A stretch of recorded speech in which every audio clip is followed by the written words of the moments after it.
দেখুন, আমার একজন ফলোয়ার আমাকে একটা কমেন্ট করেছিলেন, যে কমেন্টটি হচ্ছে আইআরটিসির যে আপনার যে মেল আইডি এবং মোবাইল নাম্বার দেওয়া আছে সেটি আপনি কিভাবে চেঞ্জ করবেন।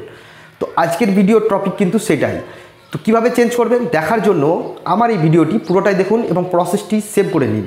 এই ভিডিওটি যদি আপনার কোনো কাজে লাগে তাহলে কিন্তু অবশ্যই শেয়ার করে দেবেন।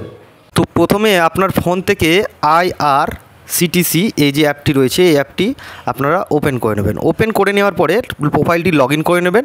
লগ ইন করে নেওয়ার পরে আপনার যে অ্যাকাউন্ট রয়েছে সেই অ্যাকাউন্টে আপনি ক্লিক করবেন। অ্যাকাউন্টে ক্লিক করলে আপনার কাছে এখানে দেখাবে মাই প্রোফাইল। এই মাই প্রোফাইলটিতে আপনারা ক্লিক করবেন।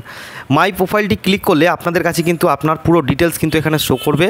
শো করার পরে আপনারা জাস্ট এডিট এই উপরের অপশানটিতে ক্লিক করবেন।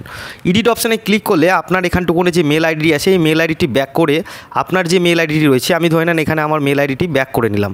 তো এইভাবে কিন্তু আমরা মেল আইডিটি ব্যাক করা হবে এবং ব্যাক করার পরে আপনার যে মেল আইডিটি আছে এই মেল আইডিটি দিয়ে এখানে কিন্তু আপডেট করার পরে একটা ওটিপি আসবে। এই ওটিপিটা দেওয়ার পরে কিন্তু আপনার মেলটি অটোমেটিকলি আপডেট হয়ে যাবে।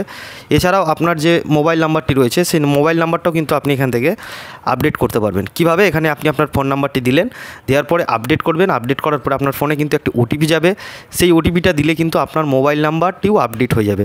তো এইভাবে আপনারা আইআরসিটিসি যে অ্যাপটি রয়েছে সেই অ্যাপটি থেকে আপনার মেল এবং আপনার যে মোবাইল নাম্বার সেটা কিন্তু আপডেট করতে পারবেন।